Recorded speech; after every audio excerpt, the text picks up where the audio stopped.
Hello friends, welcome to the new appoint. আজকে আমি কথা বলবো কেসিং চ্যাপ্টার। ঠিক আছে, দেখে দেখলাম কেসিং চ্যাপ্টার কেস মানে কেমন হয়েছে, এটা সত্যি কি একটা কোশ্চেন হয়েছে সেই বিষয়ে একটা এই সিনেমার মধ্যে মুখ্য চরিত্রে অভিনয় করেছেন, তাদের নাম আর করতে হবে না, একসাথে তোমার আর মানে পাতা না পারবে। এখানে অ্যাকচুয়ালি আলাদা পার্টের খুব একটা নেই, আর মানে যথেষ্ট। তো এই সিনেমা এই আমার মনে কতটা জায়গা করতে পারলাম। সিনেমার গল্প বলার দরকার নেই, কারণ সেটা ট্রেলারই দেখা। জালিয়ানওয়ালাবাগ যে হত্যাকাণ্ড, সেই ঘটনাটাকে এখানে ডিটেলসে দেখানো হয়েছে, একটা কোর্ট ড্রামা।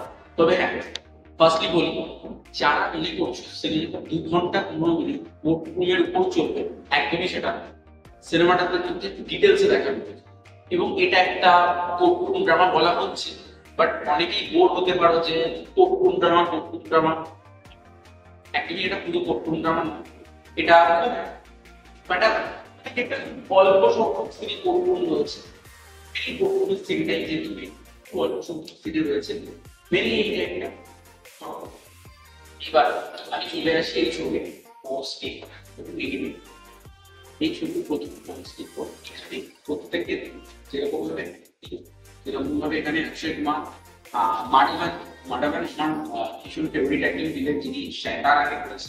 এটা আপনারাও দেখেছেন, আমিও দেখেছি, প্রত্যেকে দেখেছি। শ্যাতার এভিয়ার পারফরমেন্স দিয়েছিল, সেখানে সে ভিলেনের ক্ষেত্রে ব্যাপক করেছে। এই ছবিটাতে মাডাভান পুরো ভিলেন, যারা ছবিটা দেখবে তারা তখন বুঝতে পারবেন মাডাভান এবং অক্ষয় কুমার তারা দুজনে ভালো কাজ করেছে, তাদের না পারেন সেও ভালো। এবং তাছাড়াও এখানে গল্পের মধ্যে থেকে ডিটেলস ভায়োলেন্সের যে সিনগুলো দরকার সেগুলি কিন্তু ডিটেলস এখানে দেখিয়েছে, যে জালিয়ানওয়ালাবাগ হত্যাকাণ্ডটা কিভাবে হয়েছে, তাদেরকে কি করা হচ্ছে সেগুলো বেশ কিছু ডিটেলসে দেখিয়েছে। এবং এই ছবি ফার্স্ট হাফ সেকেন্ড তৈরি কিন্তু খুব ভালো, কোনো পোর্শন নেই একটা ডাউন খায় বা সেরকম সেখানে কিন্তু কোনো জায়গায় নেই। এবং একটি ছোট ছোট আশা মানে যেরকম ভাবে একসাথে একটা কম, এখানে যেভাবে ছোট ছোট ছোট ছোট কমেডি গুলো যেটা আমরা ট্রেলারেও দেখেছি, টিজারেও দেখেছি, ফাফাও সিনটা এবং তারপর এম্পায়ার শিপিং। তো এই যে সেগুলি ভীষণ মজা দেয় দর্শককে, সেগুলি দর্শককে ভীষণ ভালো লাগে, সেগুলো আমাকেও ভীষণ ভালো লাগে। এবং তাছাড়াও এই সিনেমার মধ্যে যে একটা টান টান ব্যাপার সেটা কিন্তু রেখেছে। এবং এখানে প্রত্যেকটা পোর্শন প্রত্যেকটা ডিপার্টমেন্টের কাজ করতে হবে।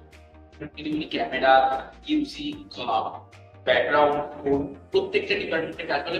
গানগুলো খুব, যে কারণে এই সিনেমাটা সত্যি একটা ভালো। ছবিটার নেগেটিভ দেখলেই না ছবিটা নেগেটিভ দিক আছে। এই ছবিটা আমার মনে হয়েছে যে ডিরেকশনটা আরেকটু যদি বেটার দেওয়া যেতে পারে তাহলে কিন্তু ভালো। বাদ বাকি সমস্ত ঠিক আছে, এটা একটা আমার ব্যক্তিগত মতো ভাবছি। এই ছবিটার জন্য আমার বক্তব্য পার্সোনাল মিটিং সেটা হচ্ছে 4.5 আউট অফ 5। প্রত্যেকে ফলে এসে ছবিটা দেখতে জানা কেমন, যারা দেখে ফিরেছে তারাও জানা সেরকম সাবস্ক্রাইবের পাশে ক্লিক করুন, যাতে আমার আপনাদের সকলের আগে দেখা হচ্ছে পরবর্তী ভিডিও।